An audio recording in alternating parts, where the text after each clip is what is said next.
Hey everybody, Sylvia K here. And while I'm under the house here, I just got through doing a video on my new pump that I put in, uh, and I'm fixing to do another one here. Actually, I'm doing it now, but this is where I have the batteries to my solar system uh, set up, and I have 16 uh, lithium ion batteries there, and then I have the wire coming down here.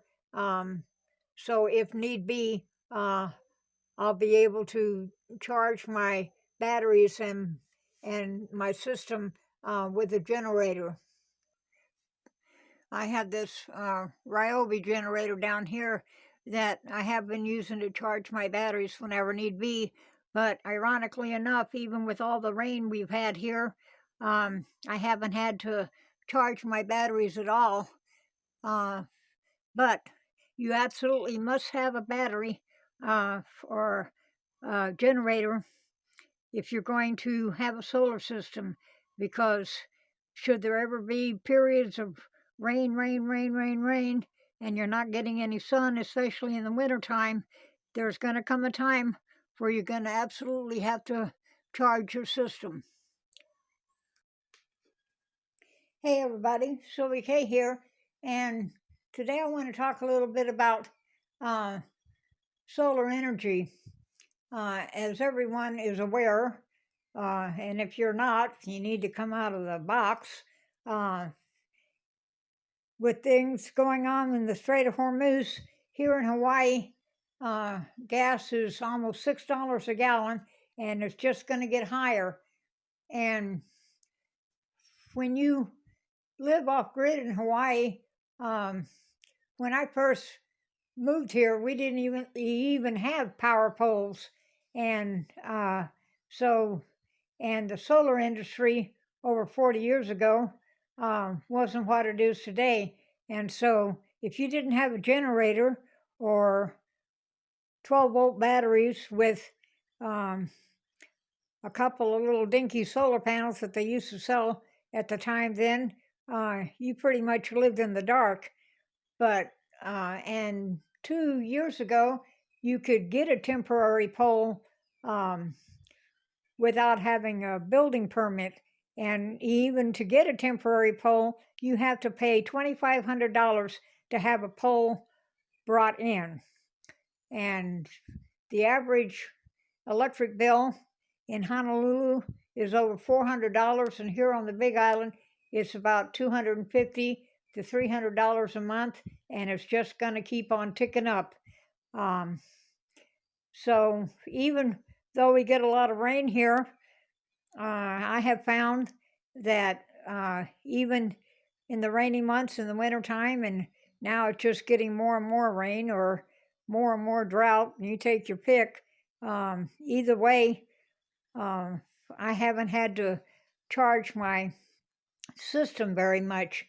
But with 15 solar panels on my roof and 16 batteries, I'm able to run everything in my house.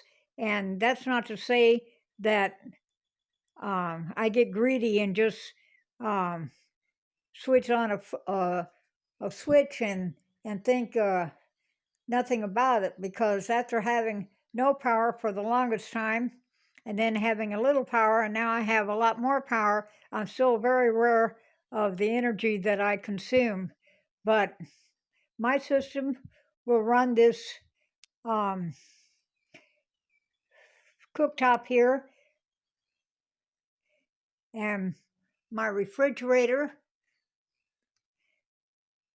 my combination washer and dryer. I just got this new Breville oven. I have a TV up here in my kitchen. I have this small freezer here in my pantry, and I have another freezer in my closet. I used to have a 12-24 volt combination, either freezer or icebox, and whenever they upgraded my system, somehow they screwed up my 12-volt, 24-volt freezer that I had, and it was inoperable. It just kept losing power.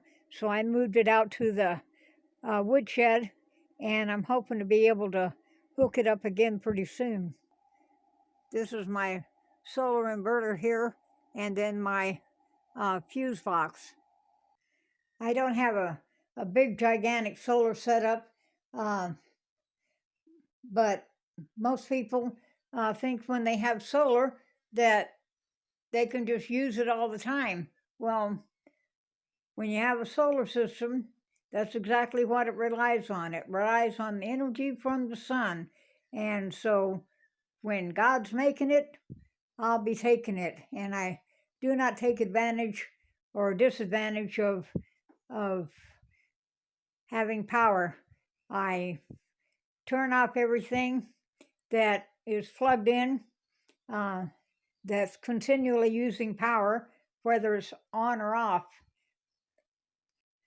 Now, I still do most of my cooking on my propane stove, and I use it so little that, and this stove here is very, very efficient, but it's also a stove that's made for off-grid.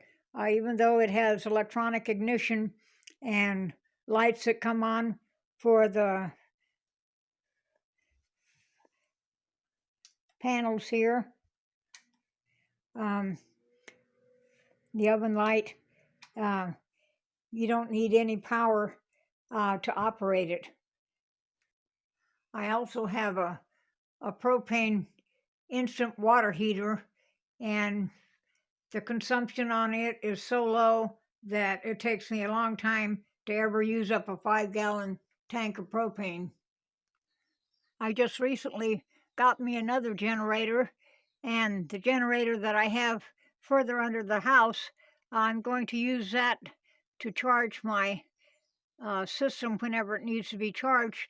And this one right here, like on rainy days or whatever, if I want to use my little portable Breville oven, I can use this, and this is dual purpose. It's either gasoline or propane, and I have yet to hook up the propane feature on it, but and from what I understand, when you use propane, it consumes less energy.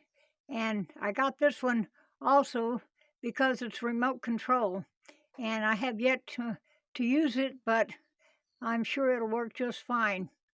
But if you think things are bad now, I hate to see what's going to happen come this summer in places like Texas and Oklahoma and Kansas and places like that where it just gets, New Mexico, where it just gets boiling hot. And with climate change, which I am a firm believer in climate change, I've been in Hawaii for over 40 years, and during that time that I've lived here, I have watched the weather change considerably. So all you people that want to poo-poo climate change, you just watch the news reports when summer rolls around, and this energy thing hasn't come to a conclusion. You watch how many people are going to die this summer from heat exhaustion, and those living in their homes who cannot afford to pay their electric bill and turn on their air conditioner because of the energy costs. But anyway, it's just something to consider. I'm really happy with my system, and you don't have to get a big gigantic system. You can go a little at a time. I even just recently, it's still in my car even, I ordered a 100-watt solar panel so I can hook up my 12-volt pump, so I can, that's what I use to water my garden. And I'm also going to go ahead and try to set up my 1224 solar freezer so I can start using it too. So anyway, I hope everybody's well, and um, don't forget to leave a like and a comment, and I'll see y'all later. Bye bye.